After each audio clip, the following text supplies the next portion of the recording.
श्री श्री भगवद गीता वासुदेवाय नमः। श्री श्री भगवद गीता वासुदेवाय नमः। श्री श्री भगवद गीता कृष्णाय वासुदेवाय नमः। गोपाल তোমার প্রতি ভক্তি বলে সে বাড়িয়ে রেখো, আমি যেন গীতা শ্রবণ করতে পারি, অপর ভক্তগণ শ্রবণ করুক, তার কৃপা তুমি করো। রাধে রাধে।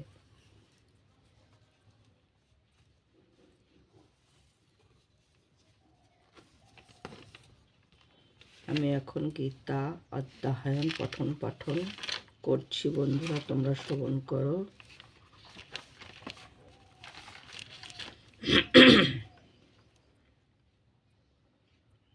অষ্টম অধ্যায় অক্ষর ব্রহ্মযোগ। অর্জুন জিজ্ঞাসা করলেন, হে কৃষ্ণ, ব্রহ্ম কি? মানে ব্রহ্মটা কি, ভগবানকে জিজ্ঞাসা করছেন। তদ্রুত মানে তক্ষণে ভগবান শ্রীকৃষ্ণ বললেন, যিনি অবিনাশী মানে যার কোনো বিনাশ নেই, সেই পরমাত্মাকে ব্রহ্ম বলে। তাহলে ব্রহ্মটা কি, মানে যার কোনো শেষ নেই, সেই পরমাত্মা আত্মা, যে আমাদের মধ্যে শুদ্ধ চেতনা যে আত্মা, তাকেই ব্রহ্ম বলে। পুনরায় অর্জুন জানিতে চাইলেন, মানে আবার অর্জুন জিজ্ঞাসা করছেন কাকে, না ভগবানকে। বলছে অধ্যাত্মা কাহাকে বলে এবং কর্মই বা কি, মানে অধ্যাত্মা কাহাকে বলে এবং কর্মটা কি।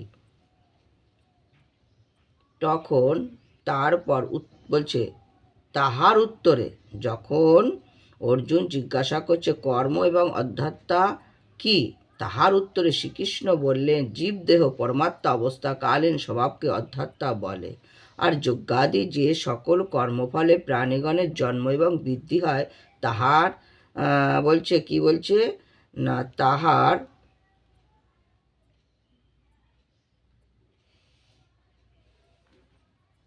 আর যজ্ঞাদি যে সকল কর্মফলে প্রাণীগণের জন্য এবং বৃদ্ধি হইয়া থাকে, তাহার নাম কর্ম বলিয়া জানিবে। সুচতুর অর্জুন এইবার ভগবান শ্রীকৃষ্ণকে জিজ্ঞাসা করলেন, হে দয়াময়, সংযত চিত্ত মানব অন্তিম সময় মানে মরণের সময় প্রাণত্যাগকালে তোমাকে কি করিয়া জানিতে পারেন, মানে তোমাকে কি করে সে জানতে পারবে। এই বিষয়ে ভগবান শ্রীকৃষ্ণ অর্জুনকে বুঝাইয়া বললেন যে জীব অন্তকালে মানে মরণের সময় যে যেইভাবেই চিন্তা করুক না কেন, সে সেইভাবেই ভাবিত হয়ে তাকে প্রাপ্ত হতে হয়, মানে জন্ম নিতে হয়। মানে মরণের সময় যে যেই চিন্তাই করুক না কেন, সেই চিন্তা সেইভাবেই তাকে জন্ম নিতে হয়। অতএব মৃত্যুর সময় যে ব্যক্তি আমাকেই স্মরণ করিয়া দেহত্যাগ করেন, মানে ভগবানের নাম নিয়েই যিনি মৃত্যুবরণ করেন, সেই পুণ্যবান ব্যক্তি আমাকেই পাইয়া থাকেন। হে অর্জুন, বারবার ঈশ্বরের চিন্তা করলে মন অন্য কোনো দিকে যাইতে পারে না।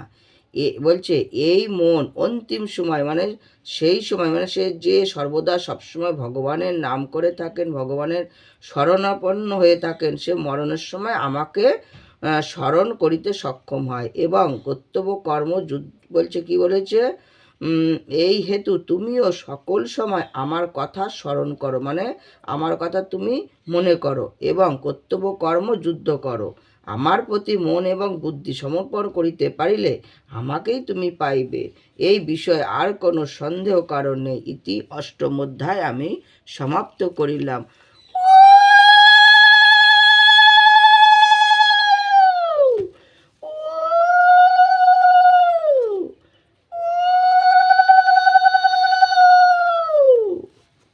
হে হে কৃষ্ণ করুণা সিন্ধু দীন বন্ধু জগৎপথে গোপেশ গোপিকান্ত রাধাকান্ত নমস্তুতে।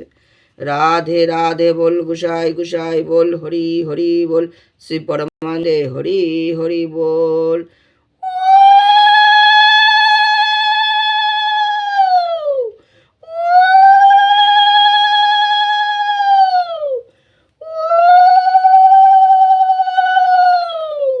হে শ্রীকেশে জনার্দনে কৈতৈয় পরম ব্রহ্ম সনাতনে গুরাকেশে অখিলে সখে মধুসূদনে কেশিনাসূদন।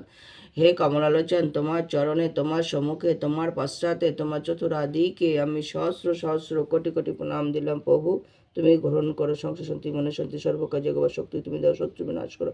আলোর পথে অন্তিম কালে যেন তোমার শরণাপন্ন হতে পারি, তার কৃপা তুমি করো। প্রভু এই জগতে যাহা কিছু সৃষ্টি করেছে সকলের মঙ্গল করো। রাধে রাধে রাধে রাধে রাধে রাধে।